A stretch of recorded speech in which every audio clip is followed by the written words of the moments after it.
Welcome friends. বর্তমানে চাকরির form fill up থেকে শুরু করে রেশন, আধার, ব্যাংক, ইন্স্যুরেন্স কোথাও কিছু পাঠানোর সর্বক্ষেত্রে পিডিএফ ফাইল করে ডকুমেন্টস আপলোড করতে বলা হয়। কিন্তু সেই পিডিএফ বানানো যদি কোনো ভুল অ্যাপসে তৈরি করেন, তাহলে তথ্য যে লিক হবে না এই গ্যারান্টি কেউ দিতে পারে না। আধারের মতো ডকুমেন্টস যদি লিক হয়, বুঝতেই পারছেন যেভাবে ব্যাংক জালিয়াতি হচ্ছে সেটাও কিন্তু ভয়ের ব্যাপার। পিডিএফ বানানোর প্রচুর অ্যাপস আছে, সেগুলি কতটা নিরাপদ বলা মুশকিল। তাই যার উপর মানুষের বেশি ভরসা সেটি মাইক্রোসফট 365 মোবাইল অ্যাপস। এটা 100% নিরাপদ। আপনি এখান থেকে কম্পিউটারের যাবতীয় কাজ করতে পারেন, যেমন PowerPoint, Word, Excel, PDF file ইত্যাদি।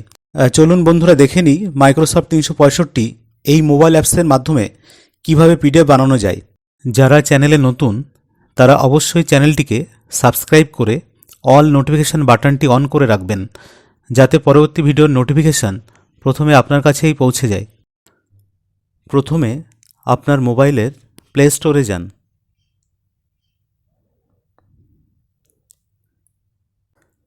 টাইপ করুন মাইক্রোসফট 365, লিখে সার্চ করুন। আমার যেহেতু আগে ইনস্টল করা আছে সেই কারণে এখানে ওপেন দেখাচ্ছে, আপনারা ইনস্টল করে নিন। তা আমি এখানে ওপেন করে নিচ্ছি। ওপেন করার পরে এইরকম একটি পেজ ওপেন হবে, যেখানে নিচের দিকে আসুন, বাম দিকে দেখুন কর্নারে লেখা আছে ওয়ান ড্রাইভ। এইখানে আপনার তথ্য আপনি আপলোড করে রাখতে পারেন ওয়ান ড্রাইভে। তারপরে দেখুন ক্যাপচার বাটন আছে, ক্যাপচার বাটন আপনি এইগুলো ক্যাপচার করতে পারেন, স্ক্যান, রেকর্ড, এক্সট্রাক্ট, এখানে অডিও করতে পারেন। তারপর ক্রিয়েট বাটন ক্লিক করলে আপনি Word, PowerPoint, PDF, Excel এইগুলো পাবেন। তারপর অ্যাপস বাটনে ক্লিক করলেও আপনি পিডিএফ টুলস, নোটস এইসব লেখার জন্য আপনি ওপেন করে নিতে পারেন, অথবা নিচে যেগুলো আপনার প্রয়োজন যে অ্যাপসগুলো সেগুলো আপনি ইনস্টল করে নিতে পারেন। তো এখান থেকেও আমরা পিডিএফ টুল দিয়ে মাধ্যমেও আমরা ডকুমেন্ট পিডিএফ বা ছবি থেকেও আমরা পিডিএফ তৈরি করতে পারি। পিডিএফ টুল ক্লিক করার পরে দেখুন sign a PDF, scan to PDF, picture to PDF, document to PDF, তারপর merge PDF, extract from PDF, PDF to Word, এইগুলো আপনি করতে পারবেন। তা আমরা সাইনে পিডিএফ, যদি আমরা পিডিএফে কোনো সাইন করতে চাই সেক্ষেত্রে আমরা উপরেরটা ক্লিক করব। স্ক্যান টু পিডিএফ, আমরা যদি কোনো তথ্য বা ডকুমেন্ট স্ক্যান করতে চাই সেই ক্ষেত্রে আমরা স্ক্যান টু পিডিএফ করব। বা কোনো ছবি আমার গ্যালারিতে তোলা আছে সেখান থেকেও আমরা পিকচার টু পিডিএফ এই বাটনে ক্লিক করেও আমরা কিন্তু পিডিএফ তৈরি করতে পারি। এবার আপনি যে এইগুলো সিলেক্ট করতে পারেন, এই ডকুমেন্টগুলো করে এখানে নিচে নেক্সট বাটন ক্লিক করলে কিন্তু ওটা পিডিএফ চলে যাবে। বা ধরুন এই ছবিগুলো তোলা আছে, এগুলো আপনি সিলেক্ট করতে পারেন, দিয়ে নেক্সট বাটনে ক্লিক করলাম। আবার মনে করলে অ্যাড করতে পারেন, ডান দিকের অ্যাড বাটন আছে, অ্যাড করেও নিতে পারেন। এখানে আপনি ছোট বড় করে নিতে পারেন, ঠিকঠাক সাইজ আসছে কিনা দেখে নিতে পারেন। আবার পুনরায় রিটেক করতে পারেন।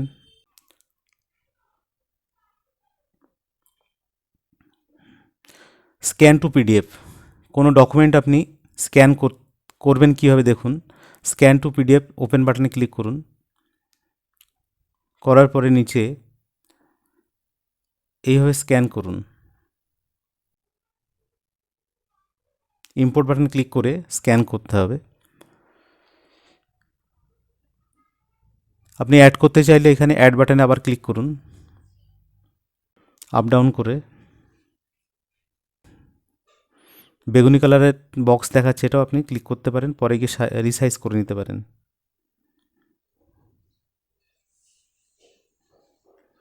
এইভাবে রিসাইজ করে নিতে পারেন। দিয়ে রিভিউ অ্যান্ড এডিট বাটনে ক্লিক করুন।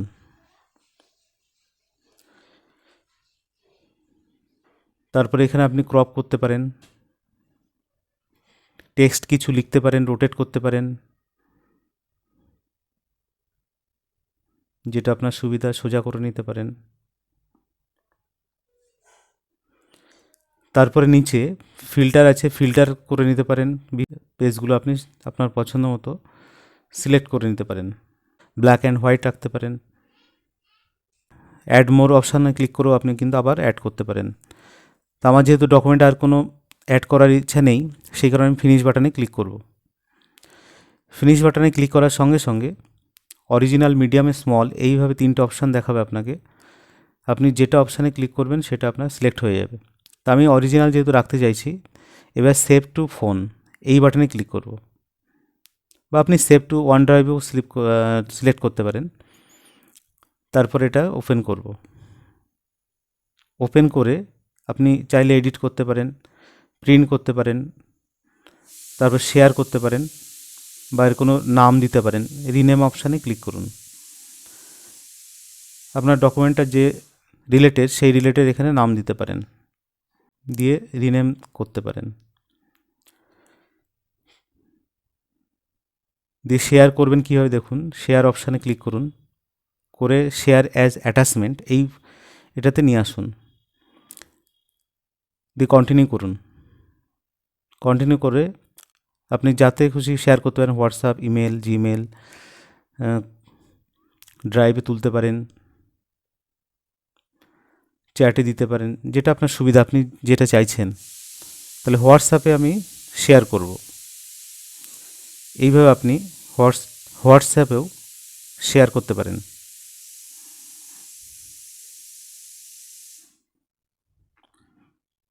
পিডিএফটা আমার শেয়ার হয়ে গেল হোয়াটসঅ্যাপে, পিডিএফ 1.2 MB।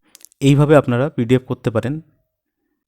আরেকটা পদ্ধতি আছে, ক্রিয়েট এই বাটনে, নিচের ক্রিয়েট এই বাটনে ক্লিক করুন, করে সরাসরি পিডিএফ অপশানে আসুন। এখানে এসে আপনি ক্যাপচারে আপনি ফটো তোলার মাধ্যমে আপনি পিডিএফ করতে পারেন। ইম্পোর্ট বাটনে ক্লিক করুন।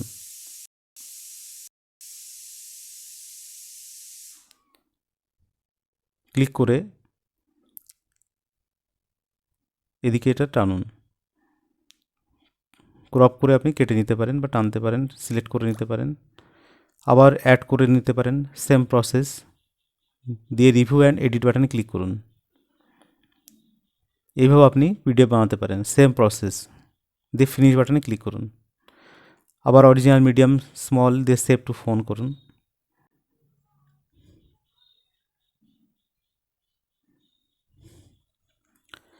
আপনার ফোনে সেভ হয়ে গেল। তা ইম্পোর্টিং এ ফটো, যদি আপনার ফটো তোলা থাকে সেখান থেকেও আপনি পিডিএফ বানাতে পারেন। এইভাবে সিলেক্ট করে নিন যতগুলো ইচ্ছে আপনার, দিয়ে নেক্সট বাটনে ক্লিক করুন। দিয়ে রিভিউ এখান থেকে আপনি ক্রপ করে নিতে পারেন।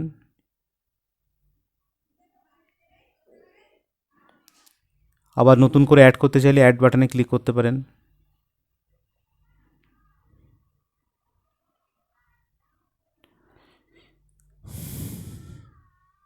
এইভাবে আপনি পিডিএফটা রেডি করবেন। ভিডিওটি যদি ভালো লেগে থাকে অবশ্যই লাইক, শেয়ার ও কমেন্ট করবেন। ধন্যবাদ।